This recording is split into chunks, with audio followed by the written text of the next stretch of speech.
जी अस्सलाम वालेकुम वरहमतुल्लाहि वबरकातुहू। ईरान के शहीद रहबर आयतुल्लाह ख़ामनाई साहब की आखिरी रसूमात जारी हैं। तेहरान में नमाज जनाजा हुआ, जनाजे की नमाज अदा की गई। करोड़ के करीब लोग शरीक हुए, बल्कि एक अंदाज़ा तो ये भी बताता है कि करोड़ से ज़्यादा लोग थे।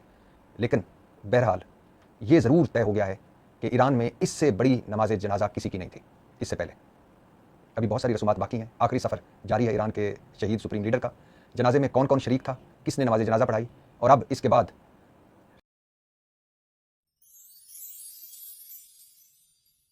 शहीद रहबर के जस्द खाकी को कहाँ कहाँ ले जाया जाएगा मशहद में तदफीन से पहले, इस पर आज बात करनी है। और इसके साथ ही जो ईरान अमेरिका मामलात हैं वो भी डिस्कस करूँगा। और इसके साथ साथ आज इस पर भी बात करनी है कि बाबर आजम को फिर से टेस्ट टीम का कप्तान बना दिया गया। बाबर आजम साहब जो खुद अपनी फार्म में मुकम्मल तौर पर नहीं आ पा रहे, यानी उनकी परफॉर्मेंस मसाइल चल रहे हैं, जो टीम में बहसीत खिलाड़ी टीम में उनकी शमूलियत पर एक वक्त था सारे सिलेक्टर सर जोड़ कर बैठे हुए थे कि इनको टीम में खिलाना चाहिए कि नहीं, टीम में वापस लाना चाहिए कि नहीं, इनकी फार्म इस काबिल है कि इन्हें टीम में शामिल किया जाए या ना शामिल किया जाए, या अभी इस फार्म के साथ ये टीम को कोई फ़ायदा दे सकते हैं या नहीं दे सकते। एक वक्त था ये डिस्कस हो रहा था, और अभी माजी करीब में, और अब अचानक उन्हें कप्तान बना दिया गया। जिस पर मज़ीद बात करता हूँ और तफसील से बात करता हूँ, लेकिन इन दोनों मौज़ूआत पर बात करने से पहले ये बताता चलूँ कि सर्विसेज अकेडमी की पॉलिसी रिपोर्ट के मुताबिक पाकिस्तान में 2.5 करोड़ बच्चे दहाइयों से स्कूल से बाहर हैं। 2.5 करोड़ बच्चे। वजह क्या है या वजूहात क्या हैं? नाकाफ़ी फंडिंग के हुकूमतें, सूबाई हुकूमतें और वफाकी हुकूमत जितना पैसा तालीम के लिए रखना चाहिए था उतना वो नहीं रखती, और उतना निजी सेक्टर से, मतलब एशियन डेवलपमेंट बैंक या वर्ल्ड बैंक या बाकी उनसे नहीं ले पाती, हमारी हुकूमतें खर्च नहीं कर पाती। नाकाफ़ी फंडिंग, गैर मरबूत निज़ाम, खा वो सिलेबस का निज़ाम हो, खा वो एजुकेशन का निज़ाम हो, खा वो एजुकेशन स्ट्रक्चर हो, गैर मरबूत।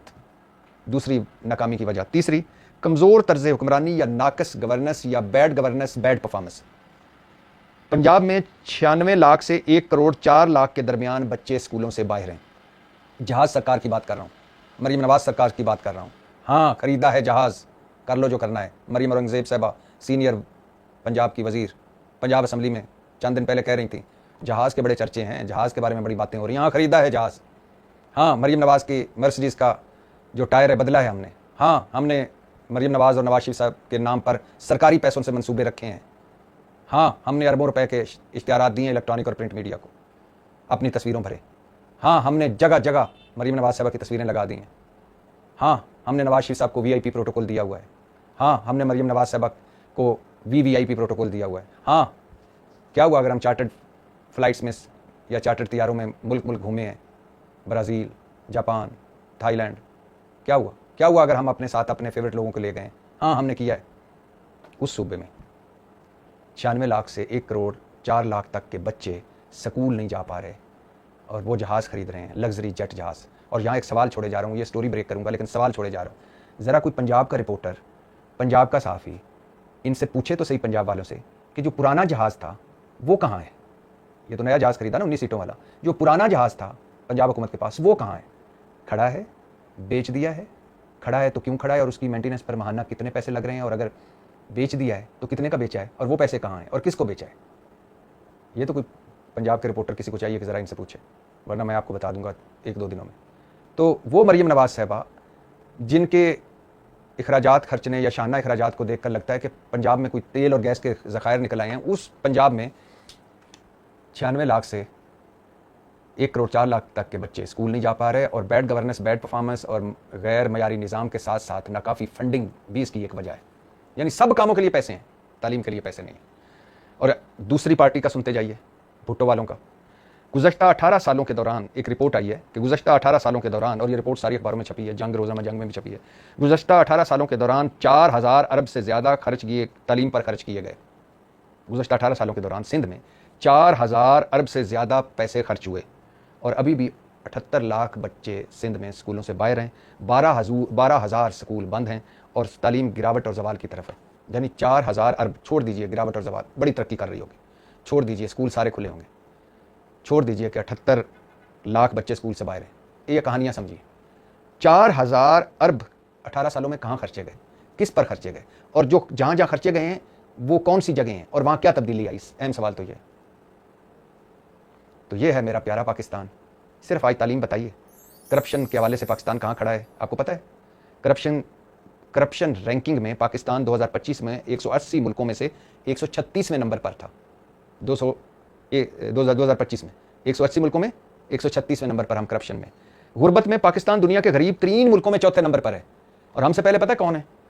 जनूबी सूडान, सोमालिया नंबर 2 पर, नाइजीरिया नंबर 3 पर, और हम नंबर 4 पर। कानून की हुक्मरानी इस रैंकिंग में 2025 में 143 मुल्कों में 130वें नंबर पर हम हैं। 143 मुल्कों में 130वें नंबर पर, और 2024 में 129वें नंबर पर थे, यानी एक दर्जा मजीद तनज़ली हुई। और पासपोर्ट रैंकिंग में पाकिस्तान का पासपोर्ट 2026 में 100वें नंबर पर है, जबकि 2024 में 101 नंबर पर था। ये कह रहे हैं कि एक दर्जे की रैंकिंग बेहतर हुई है, लेकिन अभी भी हम दुनिया का मेरे ख्याल से चौथा या 5वां बदतरीन पासपोर्ट है पाकिस्तान का। और प्रेस फ्रीडम 2025-26 में 179 मुल्कों में से 153वें नंबर पर, 153 नंबर पर। ये है जी मेरा प्यारा पाकिस्तान। और अब आ जाएं वापस, पहले बात कर लेते हैं ईरान के शहीद रहबर की। तेहरान के इमाम खुमैनी मुसल्ला में शहीद आयतुल्लाह खामनाई की नमाज जनाजा हो चुकी। ईरानी सदर, ईरानी अहदेदारों और 100 के करीब मुल्कों से, बल्कि 100 से ज़्यादा मुल्कों के वफूद के साथ साथ शहीद खामनाई साहब के तीनों बेटे मैसम, मसूद और मुस्तफ़ा नमाज जनाजा में मौजूद थे, मगर सिक्योरिटी वजूहात की बुनियाद पर ईरान के मौजूदा रहबर और खामनाई साहब के चौथे बेटे मुजतबा खामनाई साहब जनाजे में शरीक ना हो सके, और सुना जा रहा है कि मशहद में तदफीन के मौके पर भी वो शरीक नहीं हो सकेंगे सिक्योरिटी वजूहात की बिना पर। शहीद रहबर की बेटी बहू नवासी की नमाज जनाजा भी अदा कर दी गई। करोड़ के करीब लोग शरीक हुए नमाज जनाजा में। हज़ारों लोग धाड़े मार मार कर रोते नजर आए, और इसी मंजर को देखकर ट्रंप साहब भी मुतासर हुए, बिना ना रह सके। ट्रंप साहब ने कहा कि ईरानी सुप्रीम लीडर के जनाजे में इतने लोगों को देखकर और इस तरह आबदीदा देखकर मैं हैरान हूं। मैं समझता था कि ईरानी अवाम आयतुल्लाह खामनाई से नाराज़ हैं, लेकिन ये यहाँ तो मोहब्बत करते नजर आए। जनाजे में आगे ट्रंप साहब की सुनिए चुस क्या मारी कि जनाजे में क़यादत को निशाना बनाते तो मुज़ाकरात के लिए कोई ना बचता। यानी दिल कर रहा था कि जनाजे में निशाना बना दें सारे इकट्ठे हैं, लेकिन फिर कहते हैं कि मजबूरी है, मुज़ाकरात फिर किससे करते। और ये भी सुनते जाइए कि अमरीकी अखबार ये दावा कर चुका है कि पाकिस्तान में ईरानी वफ्द को निशाना बनाने की इसराइल ने साजिश की पाकिस्तान में ईरानी वफ्द को निशाना बनाने के लिए। अमेरिका ने खबरदार किया कि ऐसा ना करें। ईरान ने रिपोर्ट की तस्दीक की है, इसराइल ने इस रिपोर्ट की तरदीद की है। ईरान ने इस्लामाबाद, दोहा के जरिए वाशिंगटन से ज़मानत तलब की। इस रिपोर्ट में ये लिखा गया है पाकिस्तान फ़ज़ाइया ने ईरानी वफ्द को फ़ज़ाई तहफ़्फ़ुज़ फराहम किया।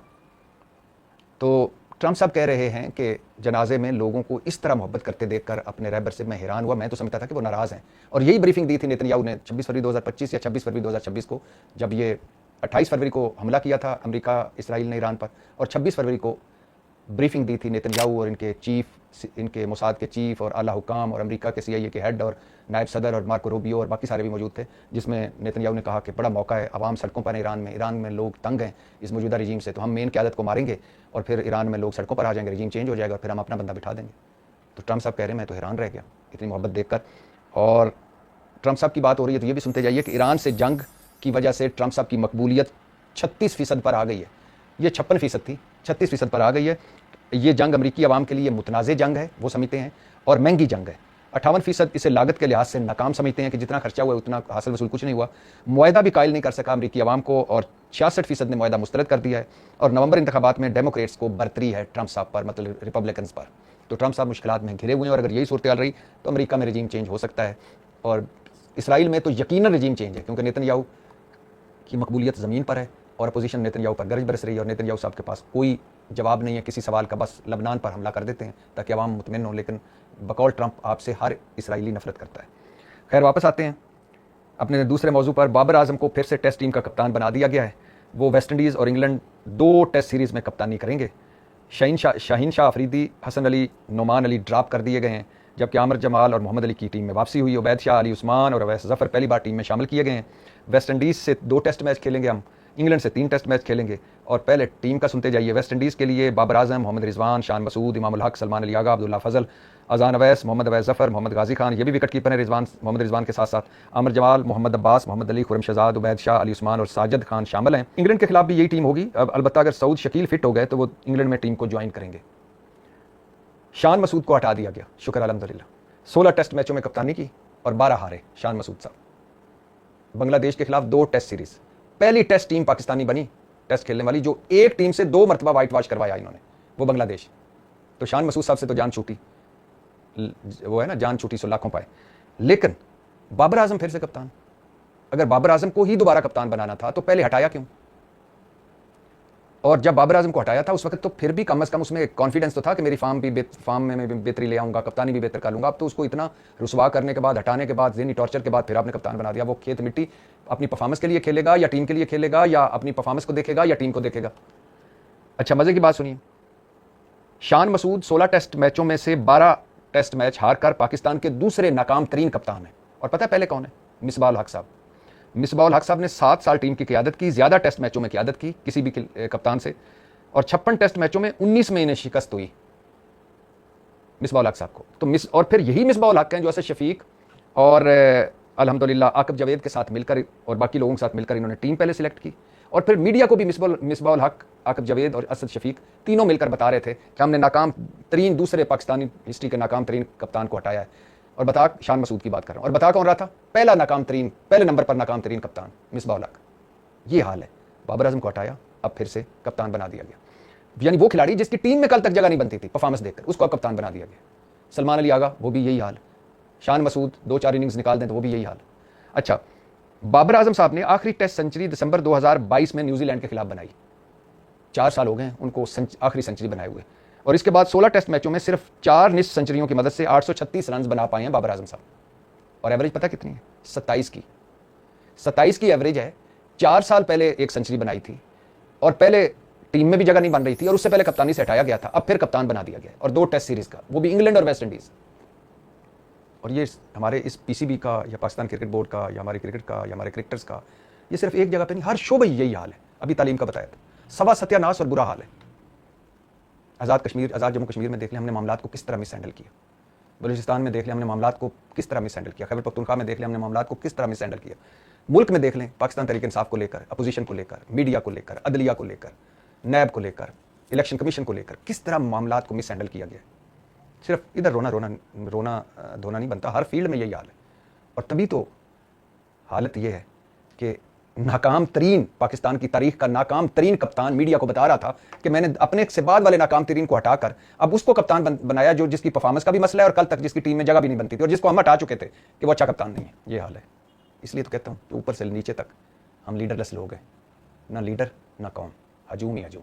पाकिस्तान जिंदाबाद।